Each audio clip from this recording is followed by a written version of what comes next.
मेरा नाम नेहा है। उम्र 30 साल। मेरी शादी को 5.5 साल हो चुके हैं। मेरा पति रोहन दिल्ली में एक बड़ी आईटी कंपनी में सीनियर मैनेजर है। महीने में 2 हफ्ते तो घर पर ही नहीं होते, विदेश के प्रोजेक्ट चलते रहते हैं। हम लोग लखनऊ के एक अच्छे इलाके में फ्लैट में रहते हैं।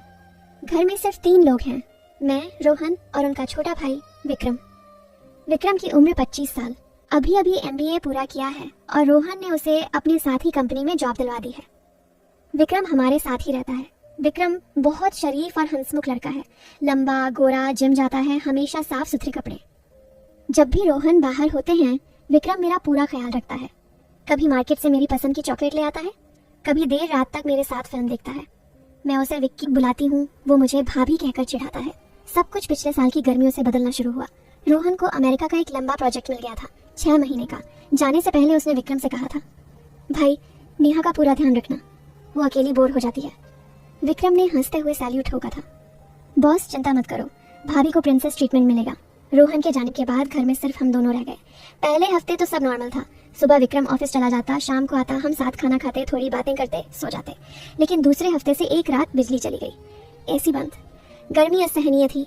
मैं बालकनी में खड़ी होकर हवा खा रही थी। सिर्फ स्लीवलेस नाइट सूट पहना था। विक्रम भी आया और मेरे बगल में खड़ा हो गया। उसने सिर्फ शॉर्ट्स और बनियान पहनी थी। उसकी छाती पर पसीना चमक रहा था। उसने धीरे से कहा, भाभी इतनी गर्मी में कैसे सोएंगे? मैंने हंसकर कहा, कूलर चला लेंगे। वो बोला, कूलर से क्या होगा, पास में कोई ठंडा बदन चाहिए। मैंने उसे घूरा। विक्की, मुंह संभाल के। वो हंस पड़ा, लेकिन उसकी आंखों में कुछ और था। उसी रात 2 बजे मुझे प्यास लगी। मैं किचन में पानी पीने गई। विक्रम सोफे पर लेटा था, सिर्फ शॉर्ट्स में।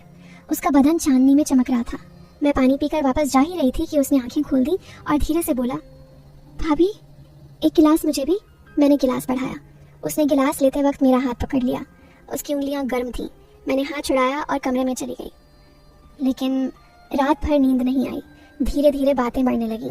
हम साथ फिल्में देखने लगे। कभी कभी उसकी टांग मेरी टांग से टच हो जाती। मैं हटाती नहीं थी, वो भी नहीं हटाता था। एक रात हम रोमांटिक मूवी देख रहे थे। हीरो हीरोइन किस कर रहे थे। विक्रम ने रिमोट से वॉल्यूम कम किया और धीरे से कहा, भाभी क्या आपको कभी ऐसा लगता है कि हम भी? मैंने उसकी तरफ देखा। उसकी आंखें मेरे होठों पर थीं। मैंने कुछ नहीं कहा, बस सिर हिला दिया। उसने धीरे से मेरे गाल पर हाथ रखा और बहुत नजदीक आ गया। उसकी सांस मेरे होठों पर लग रही थी। मैंने आंखें बंद कर ली और फिर वो किस हो गया। पहला किस, बहुत लंबा, बहुत गहरा। जब हम अलग हुए तो दोनों की सांसें तेज थीं। मैंने उसका कॉलर पकड़कर फिर खींच लिया। उस रात हमने वो सारी सीमाएं तोड़ दी जो एक देवर और भाभी के बीच कभी नहीं तोड़नी चाहिए। सुबह जब आंख खुली तो विक्रम मेरे बगल में था। मैंने उसे धीरे से जगाया और रोते हुए कहा, विक्की हमने बहुत बड़ी गलती कर दी। वो मुझे गले लगाकर बोला, भाभी मैं बचपन से तुमसे प्यार करता हूँ। भैया ने तुम्हें पाया, मैं हार गया था, लेकिन अब मैं तुम्हें छोड़ नहीं सकता। मैंने भी उसे गले लगा लिया। उस दिन से हमारा रिश्ता बदल गया। दिन में हम देवर भाभी थे। वो मुझे भाभी कहकर चिढ़ाता, मैं उसे डांटती, लेकिन रात को हम एक दूसरे के थे। वो मेरे लिए फूल लाता, मेरे बालों में लगाता। मैं उसके लिए उसकी पसंद का खाना बनाती। कभी कभी ऑफिस से जल्दी आ जाता और मुझे पीछे से गले लगा लेता। मैं हंस पड़ती। हमारा घर प्यार से भर गया था। 3 महीने ऐसे ही बीते। फिर रोहन का मैसेज आया, नेहा प्रोजेक्ट पूरा, अगले हफ्ते आ रहा हूँ। मेरा दिल बैठ गया। मैंने विक्रम को बताया। वो चुप रहा। रात को वो मेरे कमरे में आया और बोला, भाभी अब हमें रुकना होगा, भैया आ रहे हैं। मैं रो पड़ी। बोली, विक्की मैं तुम्हारे बिना नहीं रह सकती। वो इतने बलक कर ली, मैं भी नहीं रह सकता, लेकिन हम भैया को धोखा नहीं दे सकते। रोहन आए। मैंने सब कुछ नॉर्मल करने की पूरी कोशिश की। विक्रम भी अलग कमरे में शिफ्ट हो गया, लेकिन जब भी हम अकेले होते, आंखें मिलती तो दोनों रो पड़ते। एक रात रोहन सो गए। मैं चुपके से विक्रम के कमरे में गई। वो जाग रहा था। मैंने कहा, विक्की। बस एक आखिरी बार उसने मुझे गले लगा लिया। उस रात हमने फिर वही किया। लेकिन सुबह विक्रम ने मुझसे कहा, भाभी मैं दिल्ली ट्रांसफर ले रहा हूँ, कंपनी में बात कर ली है। यहाँ रहा तो हम तीनों बर्बाद हो जाएंगे। मैंने उसके पैर पकड़ लिए। रोते हुए बोली, मुझे मत छोड़ो। वो बोला, नेहा तुम भैया की हो, हमेशा रहोगी। बस इतना याद रखना कि तुम्हारा देवर तुमसे बेहद प्यार करता है, हमेशा करेगा।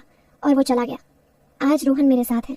घर में सब पहले जैसा है, लेकिन जब भी मैं अकेली होती हूँ तो विक्रम की वो चॉकलेट याद आती है, वो गले लगाना याद आता है। कभी कभी उसका मैसेज आता है, भाभी आप ठीक हो ना? मैं बस लिखती हूँ, हाँ विक्की तुम खुश रहो। दोस्तों, ये थी मेरी और विक्की की कहानी। कुछ प्यार छुपाने पड़ते हैं, कुछ रिश्ते नाम के लिए तोड़ने पड़ते हैं, फिर भी दिल आज भी उसी के नाम की धड़कन लेता है। अगर कहानी दिल को छू गई हो तो लाइक कर दीजिए, चैनल को सब्सक्राइब कर लीजिए। अगली कहानी बहुत जल्द। तब तक के लिए ख्याल रखिए अपना।